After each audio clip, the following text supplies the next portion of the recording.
Hello everyone, welcome to Howler Bike Park, home of our 2024 EMTB Shootout. Today we're going to be taking a look at the Pivot Shuttle LT in the Team XTR build. This is going to be an exciting one. This bike won an award last year as the most versatile, best all-around enduro EMTB winner, and we're excited to have it back and see if it can defend its place and still earn a title this year. So let's dive into the Pivot Shuttle LT.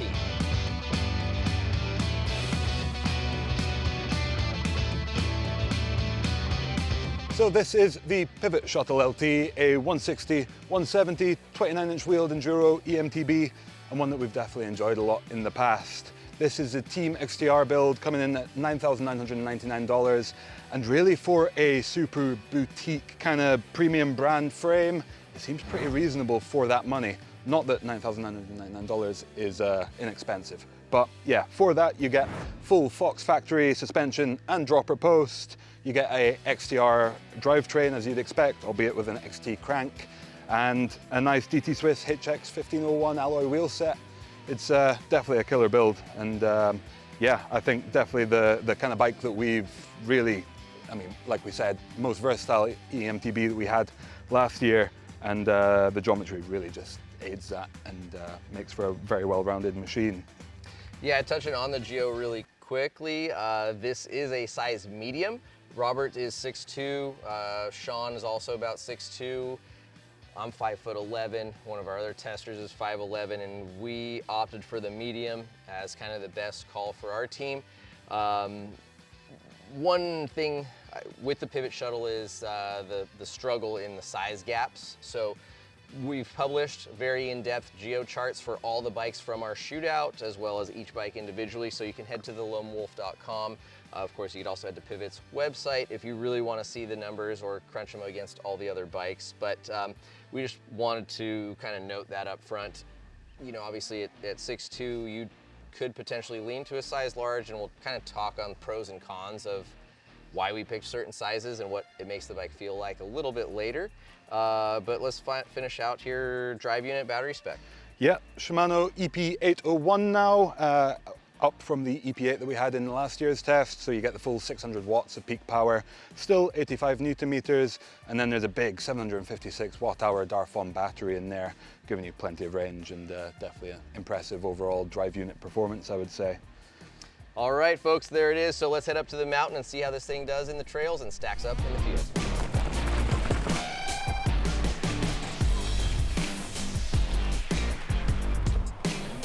This Shimano EP8 in the Pivot is pretty darn quiet compared to some of the other Shimano bikes that we have. I do feel like the front end was wandering quite a bit when I was pedaling up. I don't know if it's just the way I have it set up right now or what, but it definitely was a bit twitchy. But outside of that, it's a pretty solid climber. Well, then I got it. This bike, as we said, right, won most versatile enduro EMTB in last year's shootout. This year, same bike, just EP801. Who wants to lead it off? You just rode it, you just hopped off the thing. What do you got to say? It's very much the Pivot Shuttle LT that we had from last year, except for it's even better because the motor has more power, right? More power, slightly nicer tone overall. I'm not sure if it's any quieter, but nicer tone, and yeah, it just brings it up from something that was a very good bike with a motor that was maybe falling behind the competition to pushing it right up there. And yeah, that EP801 drive unit, I think this year has really proven itself to be one of the top contenders. Like it's no longer lacking. Sean, standouts for you? I mean, motor update, obviously. I mean, it's just really good. Don't like it. I will say it's probably the quietest Shimano motor from all the ones that we have here. Just and pedaling it up today, I was like, man, so much quieter than like the Shimano or like even Canyon's Bosch, the Bosch motor in the Canyon, which I think is the loudest. But Drew would disagree with me. And you think that's frame acoustics, like the Pivot, the way that they enclose the motor system, is quieter than comparable 801 equipped bikes? I'd say so, probably. I mean, I'd be inclined to frame agree. Construction and all that. Yeah, it's definitely, I'd say, one of the quieter bikes for sure, all around. Yeah. Under motor and even descending and riding. Yes. Well, I did just have some battery rattling issues. We made a quick adjustment. It seemed to sort it 90%. Still a slight hint of a rattle. I reckon we can get to the bottom of it. Yeah. But Once it's officially clean. once it's officially clean and It's not had we an can probably easy. get in there. It's not had an easy couple of months. Absolutely not. I think everyone's been grabbing this bike at any given opportunity just to take it for a rip. And I think that's- rip is what it does, right? On the descents, Yeah. it's a very capable bike. But how would you think the overall agility side of things is? I think that's where this bike really shines, and you know, anyone who's watched our channel, you know, somewhat frequently will know that this bike, well, the green one that I've been riding for like the last year is kind of like repossessed as my personal bike. I really love this bike. I loved the last version and kept it until they sent the new 801 equipped bike. The sizing thing for me, the more this test period has gone on, that conversation has like re-risen. I have been riding larges for so long, I think most of us have, but I found myself wanting to go to a medium, and the size gaps in the pivot are rather large. And as much as I think this is one of the best bikes, bar none, on the market, the sizing could leave you in a spot where the Geo could not make it ideal for performing, in my opinion. Correct me if I'm wrong. I think there are only 20 mil or so reach gaps between the two frames. That's big. In the grand spectrum you- of bikes, 20 is about as small as size gaps get. And some brands you have, the Ibis from last year, for example, with Okay. a 40 mil gap between sizes. Sure.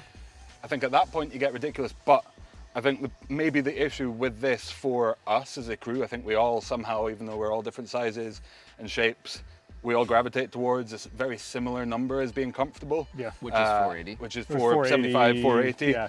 And pivot sits either side of that. 20 it's mils. unfortunate. 20 mil, it's, you know, under an inch. But, But it feels a lot different. It does, like the difference between the two bikes is very notable. Yeah. Yeah, and I think to me a prime example of that here at Howler Bike Park is the new track Howlin' Wolf, which we just made, and we'll just say, gosh, why do I never remember the name? Mustard Momo, Cat. Mustard Tiger. Yeah, let's say Momo or Mustard Tiger, either one. When I wanted to like put in my race run, right, and do the fastest I could on this very raw, off-camber, tight, twisty trail that we had built here for this shootout, this was the bike I wanted because it was short and it would handle, and I knew I could get this thing around the tight trees very quickly and easily. When we got up to some of the steeper, high-speed, rocky lines, especially with them being a little bit loose and greasy, there was some spots where I was like, I had just say come off of the Orbea, right, which is quite a bit longer, and I was like, oh man, I do wonder if maybe the large in this would feel better here, or the, you know, any other bike that was longer like that Orbea, like, would I feel a little less skittish because I'm not so up over the front? And that's like just a spinning circle of a conversation, you know, and really depends on your terrain, your riding style, and what you want out of the bike. And this is gonna probably be more talked about in the grand finale, but like, I just wonder if this bike was, instead of a 470, if it was 475 or 480, would that take it from us really liking it to being like, this is the best bike period for everybody? Yeah. And I don't know, what do you think? It's possible. It's very good. It's very close to being even gooder. But I don't know. I still think the rear end is quite short. Okay. Also has its pros and cons. Yep. The head angle is not the slackest. Also has its pros and cons. I think overall for the category, for a 160, 170 travel bike, this is quite on the agile side of things. Yes. In terms of the geometry. For sure. The suspension, especially with that Flotex instead of the X2, So playful. is like a bit poppier, playful, more light feeling. So I do think it's like almost towards the light enduro side of things until you open it up and then you realize actually it can handle pretty much anything. So Oh yeah. it is still very capable. I mean, it handles more than you would think out of the short rear end. But I'm wondering if some of the reach stuff that you're mentioning now that I'm thinking about it and what I was riding, if that is more reflective of the shorter rear end at speed than it is so much a 10 mil cockpit change. Yeah, I don't know. And I guess here we are again with, we all agree this bike absolutely kicks ass, but like we're now like we're like nitpicking, right? So like, narrow into it that like we start getting into diminishing returns of the conversation. Agree. So, But suspension platform, phenomenal. Awesome. works great, all in Phenomenal. agreement. Climbs very well, Yes. overall very light, build quality very good. Insanely playful. Yeah. $9,999 with a high quality, friendly frame. The frame XTR, it's one of the things, full if you're Fox going to spend factory. 10 grand, you want it to be able to work on it that easy. One bolt, you pop the whole rear bash plate or bottom bash plate. It's kind of like they hit the details, but you're paying for them. Doesn't seem ridiculous compared to previous years where we've had 13, 14 grand builds that are Yeah, the equivalent. same spec. Yeah. Props once again to Pivot, and make sure you guys stick around for the grand finale in the EMTB Shootout to see how it stacks up against all the other competitors. Thanks, and we'll see you out on the trails.